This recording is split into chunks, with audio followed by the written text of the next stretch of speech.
Sudarlun, satu unit mobil yang ditumpangi polisi dan sejumlah sepeda motor mengalami kecelakaan lalu lintas akibat tumpahan oli di Jalan Insinyur Juanda, Karangbaru, Aceh Tamiang, Senin 21 Juni 2021. Kecelakaan ini menyebabkan mobil Toyota Avanza yang melaju dari arah Langsa menuju Kota Kuala Simpang tergelincir hingga menabrak trotoar dan kemudian terguling. Pengemudi mobil yang mengenakan seragam Polri tidak mengalami luka, namun mobil Avanza tersebut rusak parah. Di lokasi kejadian terlihat ban depan mobil pecah dan kedua airbag keluar. Warga di lokasi kejadian mengatakan kecelakaan dipicu tumpahan oli dalam jumlah banyak hingga menggenangi ruas jalan Medan Banda Aceh. Selain menyebabkan mobil tergelincir, keberadaan oli itu juga membuat sedikitnya 5 sepeda motor tergelincir.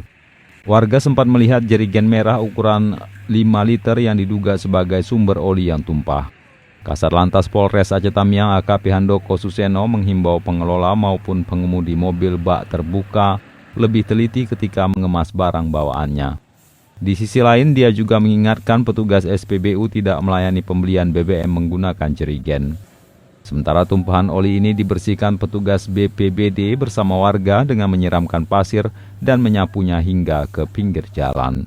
Dari Tamiang, Rahmat Wiguna, Serambion TV.